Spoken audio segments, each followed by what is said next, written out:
खामोश वाकयात में नए आने वाले दोस्तों से गुजारिश है कि चैनल को ज़रूर सब्सक्राइब कर दें और बेल आइकन पर ज़रूर क्लिक करें ताकि हर नई आने वाली वीडियो का नोटिफिकेशन आपको बर वक्त मिल सके। तो चलते हैं आज के एपिसोड की जानिब। रेहान हवा के घोड़े पे सवार आहिल के पर्सनल हाउस में पहुंचा था। उसने गेट के छोटे दरवाजे को धकेला तो उसे खुला पाया। वो भागता हुआ घर के अंदरूनी हिस्से में दाखिल हुआ। आहिल, आहिल कहाँ हो तुम? वो उसे आवाजें लगाता 2-3 कमरे देख चुका था। सब कमरों को लॉक लगा हुआ था। वो दूसरी मंजिल पर पहुंचा तो सामने वाले कमरे का दरवाजा खुला पाया। रेहान की नजर जब आहिल पर पड़ी तो उसके रोंगटे खड़े हुए। आहिल बेहोश पड़ा किसी मुर्दे की मानद दिख रहा था। आहिल! वो चिल्लाने के अंदाज में भागता हुआ उसके पास पहुंचा। आहिल उठो आहिल! वो उसके चेहरे को थपथपाता उसे होश में लाने की कोशिश कर रहा था।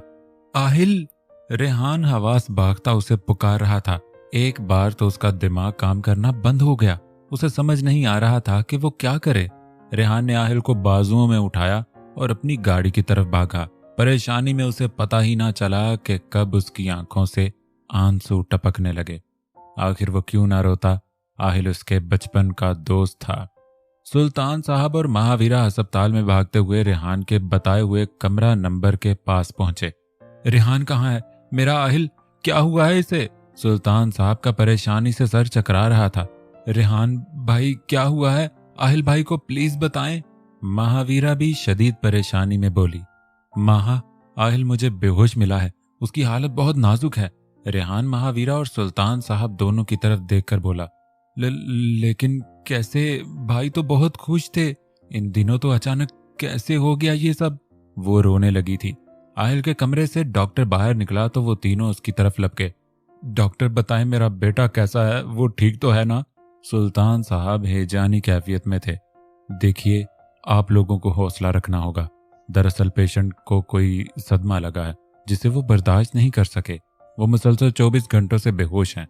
अगर अगले 24 घंटों में उन्हें होश ना आया तो हो सकता है पेशेंट कोमा में चले जाएं। डॉक्टर के बोलने की देर थी कि रेहान महावीरा और सुल्तान साहब के सर पर आसमान गिरा। सुल्तान साहब का सर चकराया, वो गिरने लगे जब रेहान ने उन्हें सहारा दिया। महावीरा कुर्सी पर बैठकर मुंह पर हाथ रखे रोने लगी। ये क्या हो गया डैड भाई को? वो रोते हुए बोली। मेरा बच्चा, अभी उसकी उम्र ही क्या है? अल्लाह इस उम्र में अपनी औलाद का गम ना देना। सुल्तान साहब बेआवाज रो रहे थे। अंकल, सब ठीक हो जाएगा, आप प्लीज हिम्मत मत हारें। रेहान इस वक्त खुद बहुत परेशान था, मगर उसका मजबूत होना जरूरी था क्योंकि उसे सुल्तान साहब और महावीरा को हौसला देना था। अंकल, आहिल एक ही तरीके से कोमा में जाने से बच सकता है। रेहान ने कुछ सोचते हुए कहा। क्या तरीका? सुल्तान साहब और महावीरा दोनों ने ही कहा। अंकल, आपको याद होगा जायशा नाम की लड़की का आहिल ने आपसे बात की थी। हाँ मुझे याद है, आहिल उसे शादी करना चाहता है। सुल्तान साहब आंखें साफ करते हुए बोले। और महावीरा को भी याद आ गया। आहिल ने उस लड़की की तस्वीर उसे दिखाई थी। उसने आहिल से रिलेशन खत्म किया है, यही वजह है कि आहिल इस हालत को पहुंचा है। अगर वो आहिल से मिलने आए तो मुझे पूरा यकीन है आहिल होश में आ जाएगा क्योंकि वो उसी का इंतजार कर रहा है। क्या उस लड़की की वजह से मेरा बेटा मौत के मुंह में पहुंच गया? क्या उसको अपने बाप और बहन का ख्याल नहीं आया? क्या वो उसके लिए हमसे ज्यादा अहम हो गई है? सुल्तान साहब के साथ महावीरा को भी सदमा लगा। अंकल देखिए, ये वक्त इन बातों का नहीं है। फिलहाल सबसे जरूरी काम आहिल को 24 घंटों से पहले होश में लाना है। वो उनके पास बैठकर उनका हाथ पकड़ता हुआ बोला। सुल्तान साहब ने अपनी आंखें साफ की और हाँ में सर हिलाया। फारिया आहिल के लापता होने का सुनकर परेशान थी।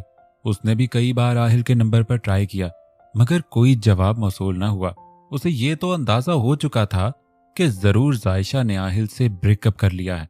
अब वो सोच रही थी कि इसी वजह से आहिल कहीं चला गया है और नंबर भी बंद कर लिया है। वो ड्रेसिंग टेबल के सामने खड़ी हुई और अपने बालों से क्लिप उतारा। कंधों तक आते स्ट्रेट बाल, स्लिम चेहरा, लंबी आंखें, तीखी नाक, बारीक होंठ। वो खुद पर गौर करती हुई मुस्कुराई। मुझे मालूम है आहिल, कुछ दिन तक तुम उस लड़की को भूल जाओगे, फिर बस मैं और तुम होंगे। मैं तुम्हारी हूं आहिल और तुम सिर्फ मेरे। उसने लिपस्टिक उठाकर अपने होंठों को सजाया। बिलाल और महावीरा आज बाहर लंच करने आए थे। महावीरा आए रोज यूनी से छुट्टी करती और बिलाल के पास आ जाती। उसने दोबारा बिलाल को नहीं कहा कि सुल्तान साहब को सब बता देना चाहिए, क्योंकि शहरोज बिलाल को जानता था और वो नहीं चाहती थी कि उसका सामना कभी बिलाल से हो और उसकी हकीकत उसके डैड के सामने खुले। उसने कल की कल पर छोड़ी और आज को बिलाल के साथ एंजॉय करने लगी। रेस्टोरेंट तो बहुत अच्छा है। महावीरा कुर्सी पर बैठती हुई बिलाल से बोली। बिलाल ने मुस्कुराते हुए उसकी तरफ देखा। अपना हाथ दो, वो महावीरा से मुखातिब हुआ। लेकिन क्यों? महा ने पूछा। दो तो सही, उसने कहा तो महावीरा ने मुस्कुराते हुए अपना हाथ बिलाल के हाथ में दिया। बिलाल ने अपनी जैकेट की पॉकेट से एक डिब्बिया निकाली। उसे खोला तो एक खूबसूरत डायमंड की रिंग निकालकर महावीरा की सफेद उंगली में डाली। Wow, it's so beautiful, Mahavira बेसाख्ता बोली। I love you my wife. उसने महावीरा के हाथ पर किस किया। महा ब्लश करने लगी। उसने बिलाल के हाथ से अपना हाथ निकाला और खुशी से देखने लगी। ये पहला तोहफा था जो बिलाल ने उसे दिया था। रेस्टोरेंट के बाहर गाड़ी में बैठे शहरोज ने ये मंजर देखा। वो वहां से गुजर रहा था जब उसकी नजर महावीरा और उसके साथ बिलाल खान पर पड़ी। वो शॉक्ड हुआ। बिलाल को यूं महावीरा को प्रोपोज करता देखकर वो महावीरा को चाहने लगा था। उसने तो अभी तक महावीरा को बताया भी नहीं था, मगर वो यहाँ किसी और के साथ प्यार के बंधन में बंध चुकी थी। उसने गाड़ी स्टार्ट की और अपने रास्ते चल दिया। सुल्तान साहब ऑफिस में फाइल्स पे सर झुकाए हुए मसरूफ से बैठे थे जब उनका फोन रिंग हुआ। उन्होंने कॉल रिसीव करके मोबाइल कान को लगाया। हेलो हेलो मिस्टर सुल्तान, मैं इस्लामाबाद यूनिवर्सिटी की प्रिंसिपल बात कर रही हूँ। जी कहिए। सुल्तान साहब ने उसके फोन करने की वजह पूछी। एक्चुअली बात यह है कि आपकी बेटी महावीरा 1 महीने में 15 छुट्टियां कर चुकी है। हमने कई बार उसे वार्न भी किया, मगर उसने हमारी बात को शायद तरजीह नहीं दी। अगर अब उसने एक भी लीव की तो हम उसका नाम खारिज कर देंगे, फिर आपको उसका रीएडमिशन करवाना पड़ेगा। वो बोल रही थी और सुल्तान साहब हैरत ज़दा उसकी बातें सुन रहे थे कि भला ऐसे कैसे हो सकता है। उनकी बेटी उन्हें यूनिका कहकर सोचकर वो परेशान हुए। शुक्रिया आपने कॉल करके बताया, आइंदा उसकी लीव नहीं होगी। उन्होंने इतनी सी बात करके बात खत्म की। ओके मिस्टर सुल्तान, प्रिंसिपल ने कहते हुए कॉल डिस्कनेक्ट की। नहीं, मेरी बेटी मेरी आंखों में धूल नहीं झोंक सकती। सुल्तान साहब ने माथा पकड़ा। अस्सलामु अलैकुम अंकल। कमरे में शहरोज दाखिल हुआ। सुल्तान साहब ने उसकी तरफ देखा। वालेकुम अस्सलाम, वो बमुश्किल बोले। अंकल आप ठीक हैं? क्या हुआ? शहरोज ने उनका परेशान चेहरा नोट किया। कुछ नहीं बेटा, कोई खास बात नहीं। वो बात को टालकर खुद को नॉर्मल जाहिर करने लगे। अंकल मुझे आपसे कुछ बात करनी है। शहरोज कुर्सी खींचकर बैठा। हाँ शहरोज बोलो, क्या बात है?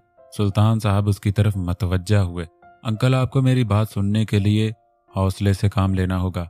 सुल्तान परेशान हुए। क्यों बेटा, क्या बात है ऐसी? उन्होंने परेशानी से देखते हुए कहा। अंकल बात महावीरा के मुतालिक है। शहरोज बोला तो सुल्तान साहब का दिल जोर से धड़कने लगा। एक तो वो पहले ही महावीरा की यूनी में लीव के बारे में जानकर परेशान थे और अब शहरोज पता नहीं क्या कहने वाला था। अंकल आपको याद होगा मैंने आपको सीरियल किलर बिलाल खान के बारे में बताया था। हाँ बताया था, सुल्तान साहब बोले। अंकल महावीरा बिलाल खान के साथ रिलेशनशिप में है। शहरोज बोला तो सुल्तान साहब का सर चकराने लगा। वो कुर्सी पर बैठे ही गिरने लगे जब शहरोज ने उनकी तरफ तेजी से लपक कर उनको सहारा दिया। अंकल आप ठीक हैं? उसने एक हाथ से टेबल पर पड़ा पानी का गिलास उठाकर उन्हें दिया। सुल्तान साहब ने 2 घूंट पानी के लिए और सर पकड़कर बैठ गए। उन्होंने कभी सोचा भी नहीं था कि महावीरा की वजह से उन्हें एक दिन ऐसी शर्मिंदगी का सामना करना पड़ेगा। अंकल प्लीज आप रिलैक्स हो जाएं। शहरोज जानता था कि उनका रद्द-ए-अमल यही होगा, मगर बताना जरूरी था। अंकल आप मेरी पूरी बात सुने। सुल्तान साहब ने नजरें उठाए बगैर उसे हाँ में इशारा किया। अंकल महावीरा उसके साथ कैसे है ये तो मैं नहीं जानता, मगर हम बिलाल खान जैसे सीरियल किलर को महावीरा के जरिए पकड़ सकते हैं। इस तरह महावीरा भी उससे महफूज रहेगी। अगर हमने कोई एक्शन ना लिया तो ना जाने बात कहां तक पहुंच जाएगी। वो एक एक बात सुल्तान साहब को समझाने लगा। सुल्तान साहब खामोश बैठे रहे। अब उनको मालूम हो चुका था महावीरा यूनी से छुट्टी करके कहाँ जाती रही है। दुख और शर्मिंदगी के मारे उनका सर मजीद झुका। अंकल, क्या आप चाहते हैं कि महावीरा इस दरिंदे के जाल से बाहर निकले? सुल्तान साहब ने हाँ में सर हिलाया। फिर आप महावीरा से उस मुतालिक कुछ भी नहीं पूछेंगे और ना ही उसे शो करवाएंगे कि आपको कुछ मालूम है, ठीक है? सुल्तान साहब इतना बोलकर खामोश हुए। अंकल, आप परेशान मत हों, आपकी बेटी है महावीरा, उसने कुछ गलत नहीं किया होगा। बिलाल खान ने ही उसे अपने जाल में फंसाया होगा। वो उनको तसल्ली देने लगा। सुल्तान साहब खामोश रहे। शहरोज को उनकी हालत देखकर दुख हुआ। रेहान और सुल्तान साहब जायशा के घर पहुंचे। रेहान ने सिद्दीक साहब को सुल्तान साहब के बारे में बताया तो उन्होंने घर के अंदर दाखिल होने का कहा। आप प्लीज जायशा बेटी को हमारे साथ भेज दें, मेरे बच्चे की हालत बहुत नाजुक है।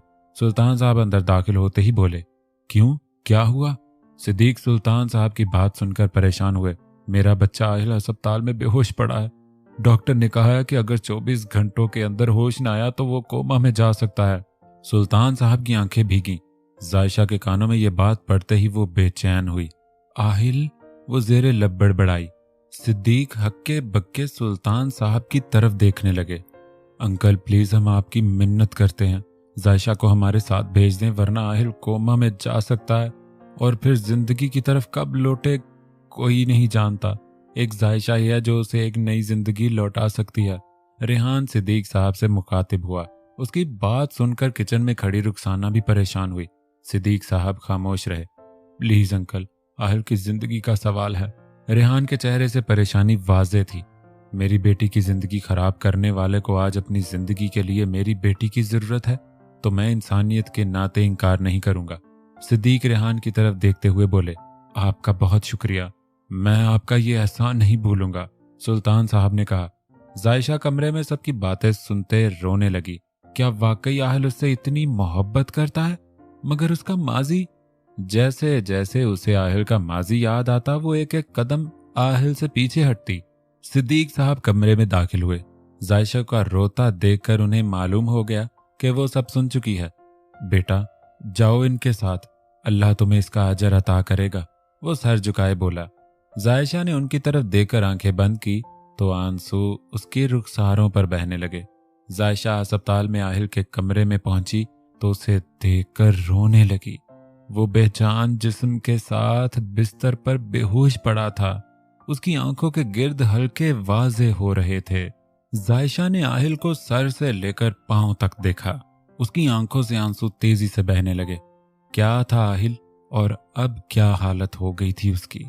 रेहान ने सुल्तान साहब को बाहर चलने का इशारा किया तो वो दोनों कमरे से बाहर निकल गए। जायशा आहिल के करीब पड़ी कुर्सी पे बैठ गई। उसकी नजरें मुसलसल आहिल के बेरौनक चेहरे को तक रही थी। जायशा की खुद की हालत बहुत खराब थी, मगर आहिल की परेशानी में वो अपना आप भुला बैठी। उसने चादर से अपना गर्म कपकपाता हाथ बाहर निकाला और आहिल की तरफ बढ़ाया। आहिल की पेशानी पर हाथ रखते ही वो बाआवाज रोने लगी। खुद पर काबू पाना उसके लिए नामुमकिन हो चुका था। उसने आज पहली बार आहिल को छुआ था। आहिल, वो एक सिसकी के साथ सरगोशी नुमा बोली। उसका दिल इस तकलीफ को बर्दाश्त नहीं कर पा रहा था। उसने दूसरे हाथ में अपना नम चेहरा छुपाया और सिसकियों को रोने की नाकाम कोशिश करने लगी। आहिल, मैं आ गई हूँ आपके पास, प्लीज उठ जाए। वो सिसकियों के साथ बमुश्किल बोल पाई थी। कब और कैसे वो उसे इस कदर चाहने लगी थी उसे मालूम ही ना हुआ था। वो अपना हाथ आहिल की पेशानी से रुखसार तक लाई। कितना प्यारा लगता था ये चेहरा जब मुस्कुराता था और आज जिंदगी मौत के दरमियान खामोश था। जायशा ने ये सोचते हुए बहती आंखों के साथ उसकी तरफ देखा। वो जो उसकी जान को आया हुआ था खुद उसकी जान बन गया था।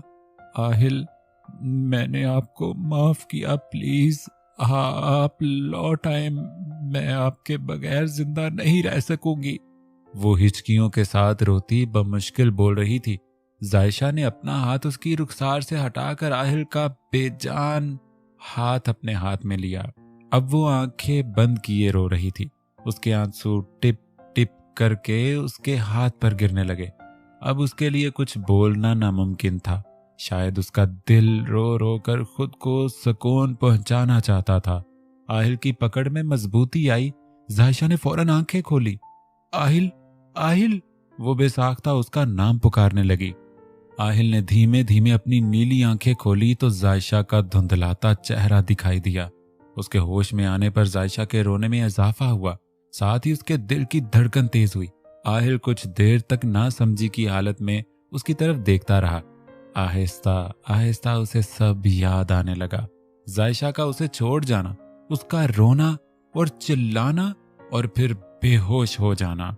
आहिल को यकीन नहीं आ रहा था उसकी मोहब्बत उसके सामने उसका हाथ पकड़े बैठी उसके लिए रो रही है। वो तो समझ रहा था अब कभी जायशा उसकी जिंदगी में वापस नहीं आएगी। जायशा, उसने बमुश्किल उसका नाम पुकारा। अपना नाम आहिल के मुंह से सुनकर जायशा का दिल चाहा वो सारी उम्र उसे पुकारता रहे और ये दिल उसकी पुकार सुनने से कभी ना भरे। जी, उसने रोते हुए आहिल की पुकार का जवाब दिया। उसकी आवाज सुनते ही आहिल ने अपनी आंखें बंद की। नीले समुंदर से के साहिल से पानी के कुछ कतरे निकलकर उसकी कन पट्टियों पे बहने लगे। आहिल, प्लीज आप रोए मत, आपकी हालत नहीं ठीक, उसने हिचकियों के साथ आहिल को समझाया। जायशा, मुझसे वादा करो, कभी छोड़ कर नहीं जाओगी। मैं मर जाऊंगा तुम्हारे बगैर, कमजोरी के बायस बमुश्किल बोल रहा था। मैं वादा करती हूँ मैं आपको कभी छोड़कर नहीं जाऊंगी, आप जल्दी से ठीक हो जाएं। उसने आहिल के हाथों को मजबूती से थाम कर उसे अपनी बात का यकीन दिलाया। आहिल प्यासी निगाहों के साथ उसे देखने लगा। उसकी तेज गर्म सांसों की आवाज जायशा सुन सकती थी। आहिल ने उसके हाथ को मजबूती से थामा हुआ था, जैसे उसे खो देने का डर हो। कितनी ही देर जायशा उसके सामने खामोशी से बैठी आंसू बहाती रही और आहिल की आंखें उसके चेहरे का तवाफ करती रहीं। उसके अंदर तक सुकून पहुंच रहा था, जैसे उसके जिस्म का एक एक अज़ू खुद सेहतयाब हो रहा हो। जायशा ने अपना हाथ आहिल के हाथों से निकालना चाहा तो आहिल ने अपनी गिरफ्त सख्त की। वो दूसरे हाथ से आहिल की बहती नीली आंखों को साफ करने लगी। आहिल ने अपने दूसरे ड्रिप लगे हाथ से जायशा का वो हाथ पकड़ा और अपने होंठों पर रखकर उसे चूम लिया। इतनी परेशानी की हालत में भी जायशा का चेहरा सुर्ख हुआ। आहिल उसका सुर्ख चेहरा देखकर हल्का सा मुस्कुराया और एक बार फिर उसके हाथ पर अपने होंठ रखे।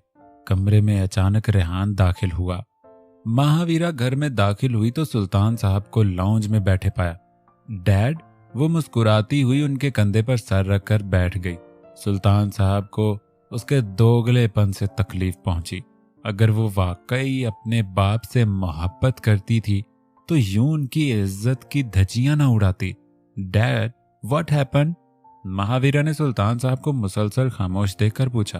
अंकल, आप महावीरा से इस मुताल्लिक कुछ नहीं पूछेंगे?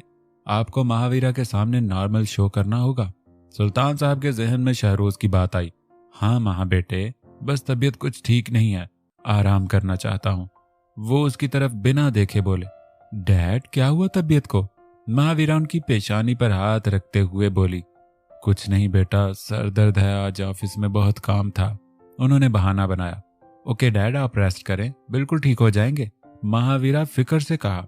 सुल्तान साहब दुखी दिल के साथ उठे और अपने कमरे का रुख किया। महावीरा ने टीवी ऑन किया और देखने लगी। जायशा ने फौरन अपना हाथ उसके होंठों से हटाया। उसने दूसरा हाथ आहिल के हाथ से निकालना चाहा तो आहिल को यह बात पसंद ना आई।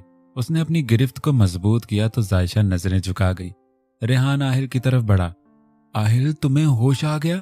वो बेयकीनी से उसे देख रहा था। वो बाहर की तरफ भागा और सुल्तान साहब के साथ महावीरा को बुलाने लगा। उसके चेहरे की खुशी देखकर सुल्तान साहब और महावीरा को मालूम हो चुका था कि आहिल को होश आ गया है। वो दोनों अंदर की तरफ भागे। आहिल, मेरे बच्चे, तुम्हें होश आ गया? सुल्तान साहब की आंखें भीगी। भाई, महावीरा ने रोते हुए आहिल को पुकारा। आहिल इन सब की तरफ देखकर हल्का सा मुस्कुराया। मैं ठीक हूं डैड, वो बोला तो सुल्तान साहब उसका माथा चूमने लगे। या अल्लाह, तेरा लाख लाख शुक्र है, मेरे बच्चे को होश आ गया। सुल्तान साहब ने हाथ उठाकर अल्लाह का शुक्र अदा किया। आहिल ने महावीरा की तरफ देखा तो उसने रो रो कर अपनी छोटी सी नाक सुर्ख कर रखी थी। हे गुड़िया मत रो, ठीक हूं मैं। उसके कहने की देर थी महावीरा मजीद रोने लगी। जायशा के भी इन सबको रोता देखकर फिर से आंसू आने लगे। रेहान ने भागकर डॉक्टर को बुलाया। डॉक्टर कमरे में दाखिल हुआ तो सबको बाहर जाने का कहा। सुल्तान साहब नफल अदा करने के लिए चले गए। महावीरा और रेहान ना चाहते हुए भी कमरे से बाहर आ गए। जायशा अपना हाथ छुड़वाने की नाकाम कोशिश करती रही, मगर आहिल ने उसका हाथ नहीं छोड़ा। आप भी बाहर जाएं, हमें पेशेंट का चेकअप करना है। नर्स जायशा से मुखातिब हुई। जायशा को ढेरों शर्मिंदगी महसूस हो रही थी। सब बाहर चले गए थे और वो अभी तक अपनी जगह से हिली भी न थी, मगर आहिल था कि उसका हाथ आजाद करने का नाम ही नहीं ले रहा था। डॉक्टर ने जायशा की तरफ देखा, फिर उसके हाथ की तरफ जो आहिल ने मजबूती से थामा हुआ था। वो खामोश हुआ और अपने काम में मसरूफ हो गया। जायशा शर्म के मारे सर झुकाकर बैठी रही। आहिल कैसे उसे जाने देता। वो उसे छोड़कर गई थी तो वो मौत के मुंह तक पहुंच गया था। अब उसके वापस आने पर उसे एक नई जिंदगी मिली थी। अब वो एक मिनट भी उसे अपनी नजरों से दूर नहीं करना चाहता था। उसने जायशा के शर्म से रंगे चेहरे को देखा और हल्का सा एक तरफ मुस्कुराया। फारिया फारिया अपने कमरे में सजी संवरी बैठी थी जब उसकी मामा ने उसे आवाज दी। आई मामा, वो कहते हुए कमरे से बाहर निकली। लाउंज में सोफे पर रेहान को बैठा देखकर वो हैरान हुई। रेहान, तुम यहाँ? उसने सवालिया नजरों से उसकी तरफ देखा। रेहान खामोश रहा। फारिया ने अपनी मामा की तरफ देखा तो वो निहायत गुस्से के साथ उसे देख रही थी। क्या हुआ मामा, आप ऐसे क्यों देख रही हैं? फारिया बड़बड़ाई। अनजान बनने की ज्यादा एक्टिंग मत करो। मैंने तुम्हारी मामा को सारी बात बता दी है कि तुमने अपने बचपन के दोस्त आहिल की पीठ पीछे कैसे खंजर घोंपा है। रेहान ने उसकी आंखों में देखते हुए कहा। क्या क्या कह रहे हो? मैंने क्या क्या किया है? अपनी मामा को पता लगने के डर से वो हवास बागता हुई चटाक। फारिया की मामा 2 कदम चलते हुए उसके करीब पहुंची और एक जोरदार थप्पड़ उसके रुखसार पर रसीद किया। फारिया ने दर्द की शिद्दत से अपने रुखसार पर हाथ रखा। क्या यही तरबियत की है मैंने तुम्हारी कि तुम दूसरों की जिंदगियां तबाह करती फिरो? वो चिल्लाई। फारिया के मुंह को चुप लगी। वो शर्मिंदगी के साथ सर झुकाए खड़ी रही। अभी रेहान से माफी मांगो और हॉस्पिटल जाकर आहिल से भी माफी मांग कर आओ, जो तुम्हारी वजह से इस हालत में है। उसकी मामा ने अपना हुक्म सुनाया। फारिया ने नजरें उठाकर रेहान की तरफ देखा। वो आंखों में नापसंदीदगी लिए उसे देख रहा था। मैंने कहा माफी मांगो, उसकी मामा एक बार फिर चिल्लाई। I am sorry Rehan. शर्मिंदगी के मारे फारिया के हल्क से ये अल्फाज बमुश्किल निकले थे। मुझे उम्मीद है कि तुम आइंदा ऐसी कोई हरकत नहीं करोगी फारिया, रेहान ने तल्ख लहजे में उससे कहा और सन ग्लासेस लगाते हुए वो बाहर की जानिब कदम बढ़ाने लगा। फारिया ने अपने कमरे का रुख किया और दरवाजा लॉक किए फर्श पर टेक लगाए बैठ गई। अपनी शिकस्त पे उसकी आंखें सुर्ख हुईं। रेहान, वो जेर लब बड़बड़ाई। महावीरा फ्रेश होकर वॉशरूम से निकली। उसने वाइट शर्ट और ब्लैक पैंट पहनी थी। वो ड्रेसिंग में खड़ी बाल खुश्क कर रही थी जब उसका फोन रिंग हुआ। उसने साइड टेबल से मोबाइल उठाया। स्क्रीन पर अनजान नंबर था। ये कौन है? महावीरा ने खुद गुलामी करते हुए कॉल रिसीव की। हेलो, महावीरा बोली। हाय, कैसी हो? शहरोज मुस्कुराता हुआ बोला। सॉरी, मैंने पहचाना नहीं आपको। किसी अनजान शख्स का बेतकल्लुफ होना उसे अजीब लगा। पहचानोगी भी कैसे, हम फर्स्ट टाइम तो कॉल पर बात कर रहे हैं, शहरोज ने कहा। वो जो कोई भी था, महावीरा को बुरा लगा। आप बता रहे हैं या मैं कॉल डिस्कनेक्ट कर दूं? वो चिढ़कर बोली। हे वीरा, कॉल मत काटना, मैं शहरोज हूं। वो मुस्कुराने लगा। शहरोज का नाम सुनकर महावीरा के माथे पर ढेरों बल आए। आपने नंबर कहां से लिया मेरा? नंबर लेना कौन सी बड़ी कोई बात है, बस ले लिया। जी बताएं, क्या बात करनी थी जिसके लिए कॉल की? वो सर्द लहजे में बोली। अच्छा, तो कॉल करने के लिए वजह का होना जरूरी है। उसे महावीरा का चिढ़ना अच्छा लगा। महावीरा ने लंबा सांस खींचकर खुद पर कंट्रोल किया। वो खामोश रही। वैसे अजीब बात है, आपको मुझे कॉल करके मेरा हाल पूछना चाहिए था, और मैं हूं कि खुद कॉल कर रहा हूं। महावीरा को याद आया कि हॉस्पिटल के बाद से उसने अब तक शहरोज की खैरियत तो मालूम ही नहीं की थी। कैसे हैं आप अब? वो शर्मिंदा सी बोली। अब तो बिल्कुल ठीक हो चुका हूं। वो महावीरा के शर्मिंदा होने पर मुस्कुराया। ओह गुड, वो इतना ही बोली। मुझे मालूम हो गया है कि मुझ पर हमला करने वाला कौन था। उसकी बात सुनकर महावीरा की आंखें फैली। अच्छा, वाकई कौन था? वो परेशान हुई। बिलाल खान। उसके बोलने की देर थी, महावीरा ने बेड पर बैठकर खुद को गिरने से संभाला। अच्छा, वो कौन है? वो खुश होंठों पर जुबान फेरते हुए बोली। वही सीरियल किलर जिसका मैंने बताया था। वो महावीरा का बदला लहजा नोट कर चुका था। अब फिर क्या करेंगे आप? उसने बात को कुरेदा ताकि शहरोज के इरादे जान सके। करना क्या है, उसे जेल की सलाखों के पीछे डालूंगा, जुर्म की दुनिया से उसका नामो निशान मिटा दूंगा। वो एक एक लफ्ज पर जोर देता हुआ बोला। महावीरा मजीद परेशान हुई। अच्छा, ये तो बहुत अच्छी बात है। हाँ बिल्कुल, और मुझे उसका ठिकाना भी मालूम हो गया है। 2 घंटे बाद रेटिंग करनी है आज, उसे रंगे हाथों पकड़ूंगा। महावीरा बेड से उठी। ओके शहरोज, अभी मैं कुछ मसरूफ हूं, फिर बात करूंगी, वो बमुश्किल बोली और कॉल डिस्कनेक्ट की। महावीरा गले में सुर्ख स्कार्फ पहने टेबल से गाड़ी की चाबी उठाकर बाहर की तरफ भागी। उसे जल्द अज जल्द बिलाल को बताना था कि 2 घंटों से पहले पहले वो कहीं भाग जाए। महावीरा ने गेट से बाहर गाड़ी निकाली और बिलाल की तरफ रुख किया। शहरोज महावीरा के घर के कुछ फासले पर गाड़ी में बैठा उससे कॉल पर बात कर रहा था। उसे मालूम था अगर वो इसे बिलाल के घर रेटिंग करने की झूठी खबर बताएगा तो महावीरा जरूर बिलाल को बताने के लिए उसकी तरफ जाएगी। शहरोज ने सन ग्लासेस लगाए और गाड़ी महावीरा की गाड़ी के पीछे लगा दी।